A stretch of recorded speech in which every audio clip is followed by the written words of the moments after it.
आपको यदि pen pencil पास में हो तो बेटा ले लो, पेपर पेन ले लो, ठीक है ना। फिजिक्स के जो पोर्शन है ना, उसमें से जैसे कई बच्चों को फिजिक्स बहुत कठिन लग रहा है इस समय, जब एग्जाम का रिवीजन का वक्त आ चुका ना, तो फिजिक्स बच्चों को बहुत कठिन समझ में आता है कई बार, ठीक है। तो मैं तब भी आपसे कहता हूँ कि कुछ पोर्शन ऐसे होते हैं फिजिक्स के जहां से क्वेश्चन पक्का पक्का आता है और एक नॉर्मल क्वेश्चन आता है, ठीक है ना। बहुत कठिन, यदि आपने उस पोर्शन में उन हिस्सों को मजबूत कर लिया तो वहां से आप क्वेश्चन कर पाएंगे। जैसे देखिए, ठीक है, जैसे आप मानिए कि आपका एक क्वेश्चन जो है हर साल सेंटर ऑफ मास पे आता है, जो system of particle rotational motion के अंदर है, ठीक है, सिस्टम सेंटर ऑफ मास पर, ठीक है। आपके दो क्वेश्चन जो है वो ग्रेविटेशन पर आते हैं, और ग्रेविटेशन के फॉर्मूले आप सबको पता है, बिल्कुल गिने चुने फॉर्मूले हैं, वो आपको ध्यान रखना है, ठीक है।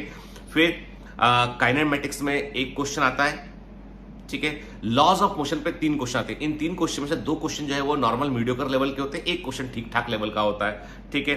फिर mechanical properties of solid and fluids में 2 क्वेश्चन आते हैं, ऑसिलेशंस में से 1 क्वेश्चन आता है, रोटेशनल मोशन में से 1 क्वेश्चन आता है, ठीक है। फिर सेंटर ऑफ मास से मैंने अलग बताया उसको मैं, ठीक है। रोटेशनल मोशन अमर सर पढ़ाते हैं अलग से। Motion of system and particles in rigid body जो है उसमें से 3 क्वेश्चन आते हैं, ठीक है। यूनिट्स एंड मेजरमेंट में से 1 क्वेश्चन आता है, और वो एक क्वेश्चन जो है वो आप पुराने यदि पीवाईक्यू कर लोगे तो उसी प्रकार का, उसी से रिपीट किया हुआ क्वेश्चन होता है वो। वेब्स में 2 क्वेश्चन आते हैं, दोनों बिल्कुल टिपिकल टाइप के होते हैं, फिक्स फॉर्मेट में क्वेश्चन होते हैं, ज्यादा चेंजेस में नहीं आता है, ठीक है। वर्क एनर्जी पावर में भी 2 क्वेश्चन है। काइनेटिक थ्योरी में 1 क्वेश्चन है। काइनेटिक थ्योरी का ये 1 क्वेश्चन जो है बिल्कुल टिपिकल क्वेश्चन है, जैसा हर साल पैटर्न में आता है उसी पैटर्न में क्वेश्चन आता है। Properties of work matter 1 question है। Thermal properties of matter 1 question है। थर्मोडायनामिक्स के 3 क्वेश्चन है, 3 में से 1 क्वेश्चन जो है वो आपका एवरेज होगा या बिलो एवरेज होगा, 2 क्वेश्चन थोड़े ठीक ठाक लेवल के होते हैं, ठीक है। Magnetic effects of current and magnetism 3 question है, और ये सब कराया हुआ क्लास के अंदर, ठीक है। जो बताया गया ना गिनी चुने फॉर्मूले, 1 फॉर्मूला 3 क्वेश्चन, 1 डेरिवेशन 3 क्वेश्चन, ये चीज करते रहोगे तो एग्जाम में आप इन क्वेश्चन को सॉल्व कर लोगे आप, ठीक है। इलेक्ट्रिक चार्जेस इन फील्ड 1 क्वेश्चन, ठीक है, आपको पता है कुलाम्स लॉ, ये फिक्स से क्वेश्चन आते ही आते हैं, ठीक है। Electromagnetic wave 1 question, electrostatic potential and capacitance 1 question, electrostatic 1 question, alternating current 1 question, current electricity 3 question, ठीक है। Semiconductor electronics material device and simple circuit 3 question, atom and nuclear 2 question, dual nature of radiation matter 2 question, ray optics and optical instrument 3 question, focal length वाला question वो आता है ना 1/u + 1/v, ठीक है। वो सब आप जो आप पढ़ते हो ना, एक आपका प्रिज्म वाला क्वेश्चन के 2 4 5 फिक्स फॉर्मेट है क्वेश्चन की, वो आपको बनना चाहिए, ठीक है। वेव ऑप्टिक्स में से 2 क्वेश्चन, ठीक है।